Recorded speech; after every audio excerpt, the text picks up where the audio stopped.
വല്ലാത്തൊരു ഇഷ്ടം മുസ്ലിം ലീഗിനോട് ആളുകൾക്ക് വന്നു ചേർന്നിട്ടുണ്ട്. ആ ഇഷ്ടം ഉണ്ടാക്കിയെടുത്തത് നിങ്ങളാണ്. ദുരന്തമുഖത്ത് നിങ്ങൾ വന്നപ്പോൾ നിങ്ങൾ എന്തെങ്കിലും മുസ്ലിം ലീഗിന് കാര്യലാഭം ഉണ്ടാക്കാൻ വന്നവരല്ല നിങ്ങളാരും. നാളെ മുസ്ലിം ലീഗിലേക്ക് ആൾക്കൂട്ടത്തെ കൊണ്ടുവരാനും വന്നവരല്ല നിങ്ങളൊന്നും. നിങ്ങളൊരു നെയ്യത്തോടു കൂടി വന്നതാണ്. ഞങ്ങളെ കൊണ്ടാവുന്നത് ഈ ദുരന്തമുഖത്ത് പ്രയാസം അനുഭവിക്കുന്ന ജനതയ്ക്ക് വേണ്ടി ഞങ്ങൾ ചെയ്യും, ഞങ്ങൾ എന്താണ് ചെയ്യേണ്ടത് എന്ന് ചോദിച്ചു വന്നവരാണ്. ഞാൻ പറഞ്ഞല്ലോ, ഷംസു ദുരന്തമുണ്ടായ 2ാം ദിവസം കാസർഗോട്ടെ പ്രിയ സുഹൃത്ത് ഷുഹൈബിന്റെ കൂടെ മേപ്പാടി അങ്ങാടിയിൽ രാത്രി വന്നിറങ്ങിയതാണ്. കൂടെ വന്നവര് തിരിച്ചു പോയിട്ടുണ്ട്. ഷംസു ഇവിടെ തന്നെയുണ്ട്. ഇടക്കൊന്ന് നാട്ടിൽ പോയി പിറ്റേന്ന് തിരിച്ചു വരികയാണ്. പിന്നീട് നാട്ടിലേക്ക് പോയിട്ടില്ല.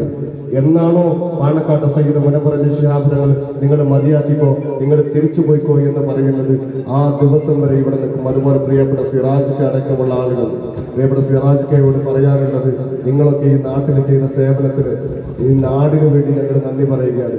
ഞങ്ങൾക്ക് വേണ്ടി നിങ്ങൾ ചെയ്ത സേവനങ്ങൾ അത്രമേൽ വിലപ്പെട്ടതാണ്. നിങ്ങളോട് നന്ദി പറയുകയാണ്. നന്ദി വാക്കിൽ പറഞ്ഞ് അവസാനിപ്പിക്കാവുന്നതില്ല. അതിൻ്റെ കൂടെ മുണ്ടക്കൈയിലെ മൻസൂർ ഇന്നലെ വിളിച്ച് ഞങ്ങൾ ഇങ്ങനെ ഒരു പരിപാടി നടത്തണമെന്ന് പറഞ്ഞപ്പോൾ ഞങ്ങൾക്ക് ഇങ്ങനെ ഒരു